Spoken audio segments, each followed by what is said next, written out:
नमो नमः विद्यार्थियों, wifi educator की कक्षा में आपका स्वागत है। हम पढ़ रहे हैं कक्षा 8 की पुस्तक रुचिर भाग 3। इसका हम दूसरा पाठ पढ़ रहे थे, विलस्य वाणी न कदापि में श्रुता। आज के सेशन में हम इसके अभ्यास प्रश्नोत्तरों को हल करेंगे। तो चलिए शुरू करते हैं। अभ्यासः प्रश्न क्रमांक 1, उच्चारणं कुरुत। उच्चारण कीजिए। तो मैं उच्चारण करता हूं, आप भी मेरे साथ साथ में उच्चारण कर सकते हैं। कस्मिंश्चित् विचिन्त्य साध्विदं क्षुधार्तः एतत् श्रुत्वा भयसंत्रस्तमनसां सिंहपदपद्धतिः समाह्वानं प्रतिध्वनिः। प्रश्न क्रमांक 2, एक पदेन उत्तरम लिखत। एक शब्द में उत्तर लिखिए। पहला है सिंहस्य नाम किम। शेर का नाम क्या है? उत्तर है खर नखरः, खर नखर। दूसरा है गुहायाः स्वामी कः आसीत्। गुफा का स्वामी कौन था? उत्तर है दधिपुच्छः, दधिपुच्छ नामक सियार। तीसरा है सिंहः कस्मिन् समये गुहायाः समीपे आगतः। शेर किस समय गुफा के समीप आया? उत्तर है सूर्यास्त समये, अर्थात शाम को। चौथा है हस्तपादादिकाः क्रियाः केषां न प्रवर्तन्ते। हाथ पैर आदि से संबंधित क्रियाएं किनकी नहीं होती है? उत्तर है भय संत्रस्त मनसाम, भय से परेशान मन वाले लोगों की। पांचवा है गुहा केन प्रतिध्वनिना। गुफा किसके द्वारा प्रतिध्वनि करती है? उत्तर है सिंहेन, शेर के द्वारा। प्रश्न क्रमांक 3, पूर्ण वाक्येन उत्तरत। पूर्ण वाक्य में उत्तर दीजिए। पहला है खर नखरः कुत्र प्रतिवसति स्म। खर नखर कहाँ रहता था? उत्तर है खर नखरः कस्मिंश्चित् वने प्रतिवसति स्म। खर नखर किसी वन में रहता था।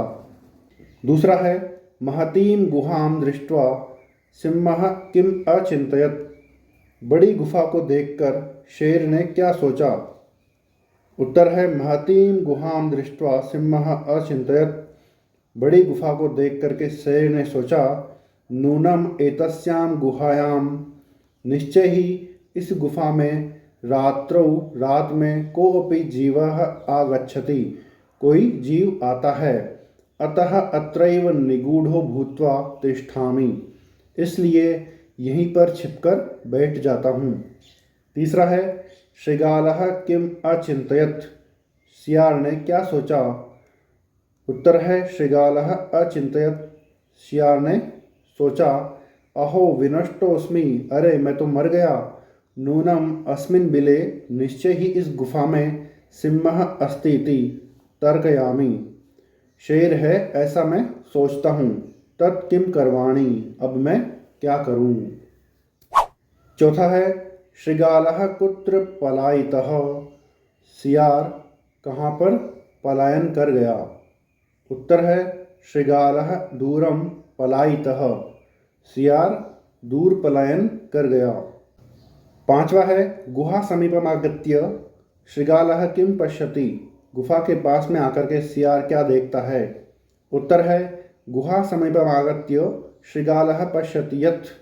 गुफा के पास में आकर के सियार देखता है कि सिंहपद पद्धति, शेर के पैरों के निशान गुहायां प्रविष्टा दृश्यते, गुफा में जाते हुए दिखाई दे रहे हैं। न च बहिरागता, बाहर आते हुए नहीं दिखाई दे रहे। छठा है कह शोभते, कौन शोभित होता है? उत्तर है यह अनागतम कुरुते सह शोभते, जो न आए हुए कष्ट का पहले ही निराकरण कर लेता है वह शोभित होता है। प्रश्न क्रमांक 4, रेखांकित पदानि आधृत्य प्रश्न निर्माणं कुरुत। रेखांकित पदों के आधार पर प्रश्न निर्माण कीजिए। पहला है क्षुधार्तः सिंहः कुत्रापि आहारं न प्राप्तवान। भूख से पीड़ित शेर ने कहीं भी आहार प्राप्त नहीं किया। यहाँ पर क्षुधार्तः रेखांकित पद है, इसके स्थान पर आ जाएगा कीदृशः, तो बन जाएगा कीदृशः सिंहः कुत्रापि आहारं न प्राप्तवान। किस प्रकार के शेर ने कहीं भी आहार प्राप्त नहीं किया। दूसरा है दधिपुच्छः नाम शृगालः गुहायाः स्वामी आसीत्। दधिपुच्छ नामक शृगाल गुफा का स्वामी था। यहाँ पर दधिपुच्छ रेखांकित पद है, इसके स्थान पर आ जाएगा किम, तो बन जाएगा किम नाम शृगालः गुहायाः स्वामी आसीत्। किस नाम का सियार गुफा का स्वामी था। तीसरा है एषा गुहा स्वामिनः सदा आह्वानं करोति। यह गुफा स्वामी का सदा आह्वान करती है, यानी उसको बुलाती है। यहाँ पर स्वामिनः रेखांकित पद है, इसके स्थान पर आएगा कस्य, तो बन जाएगा एषा गुहा कस्य सदा आह्वानं करोति। यह गुफा किसका हमेशा आह्वान करती है। चौथा है भय संत्रस्त मनसाम हस्तपादादिकाः क्रियाः न प्रवर्तन्ते। डरे हुए मन वाले लोगों की हाथ पैरों की क्रियाएं नहीं होती हैं। तो यहाँ पर हस्तपादादिकाः रेखांकित पद है, इसके स्थान पर आ जाएगा काः, तो बन जाएगा भय संत्रस्त मनसाम काः क्रियाः न प्रवर्तन्ते। डरे हुए मन वाले लोगों की कौन सी क्रियाएं नहीं होती हैं। पांचवा है आह्वानेन शृगालः बिले प्रविश्य सिंहस्य भोज्यं भविष्यति। बुलाने से सियार गुफा में प्रवेश करके शेर का भोजन हो जाएगा। तो यहाँ पर रेखांकित पद है बिले, इसके स्थान पर आ जाएगा कुत्र, तो बन जाएगा आह्वानेन शृगालः कुत्र प्रविश्य सिंहस्य भोज्यं भविष्यति। बुलाने से सियार कहाँ पर प्रवेश करके शेर का भोजन हो जाएगा। प्रश्न क्रमांक 5, घटनाक्रमानुसारम वाक्यानि लिखत। घटनाक्रम के अनुसार वाक्य लिखिए। तो मैंने यहाँ पर घटनाक्रम के अनुसार वाक्य लिख दिए हैं। तो पहला आ जाएगा परिभ्रमण सिंहः क्षुधार्तो जातः। भ्रमण करता हुआ शेर भूख से पीड़ित हो गया। दूसरा सिंहः एकां महतीं गुहां अपश्यत्। शेर ने एक बड़ी गुफा देखी। तीसरा है गुहायाः स्वामी दधिपुच्छः नाम शृगालः समागच्छत्। गुफा का स्वामी दधिपुच्छ नाम का सियार आ गया। चौथा गुहायां कोऽपि अस्ति इति शृगालस्य विचारः। गुफा में कोई है ऐसा सियार का विचार है। पांचवा दूरस्थः शृगालः रवं कर्तुम् आरब्धः। दूर स्थित होकर सियार आवाज़ करने लगा। छठा है सिंहः शृगालस्य आह्वानम् अकरोत्। शेर ने सियार का आह्वान किया। सातवां है दूरं पलायमानः शृगालः श्लोकम् अपठत्। दूर पलायन करके सियार ने श्लोक पढ़ा। प्रश्न क्रमांक 6, यथा निर्देशमुत्तरत। निर्देशानुसार उत्तर दीजिए। पहला है एकां महतीं गुहां दृष्ट्वा सः अचिन्तयत्। अस्मिन् वाक्ये कति विशेषणपदानि संख्यया सह पदानि अपि लिखत। इस वाक्य में कितने विशेषण पद हैं, संख्या के साथ में पद भी लिखिए। उत्तर है अस्मिन् वाक्ये द्वे विशेषण पदे स्तः। इस वाक्य में दो विशेषण पद हैं। कौन कौन से हैं? एक तो है एकाम और एक है महतीम। दूसरा है तदहम अस्य आह्वानं करोमि। अत्र अहम इति पदम कस्मै प्रयुक्तम। यहाँ पर अहम यह पद किसके लिए प्रयोग किया गया है? उत्तर है अत्र अहम इति पदम सिंहाय प्रयुक्तम। यहाँ पर अहम यह पद सिंह शेर के लिए प्रयुक्त हुआ है। तीसरा है यदि त्वं माम न आह्वयसि अस्मिन् वाक्ये कर्तृपदम किम। इस वाक्य में कर्ता पद कौन है? उत्तर है अस्मिन् वाक्ये त्वम् इति कर्तृपदम, इस वाक्य में त्वम यह कर्ता पद है। चौथा है सिंहपद पद्धति ही गुहायां प्रविष्टा दृश्यते, अस्मिन् वाक्ये क्रियापदम किम, इस वाक्य में क्रियापद क्या है। उत्तर है अस्मिन् वाक्य दृश्यते इति क्रियापदम, इस वाक्य में दृश्यते यह क्रियापद है। पांचवा है वने अत्र संस्थस्य समागता जरा, अस्मिन् वाक्ये अव्ययपदम किम, इस वाक्य में अव्ययपद क्या है। उत्तर है अस्मिन् वाक्ये अत्र इति अव्ययपदम, इस वाक्य में अत्र यह अव्ययपद है।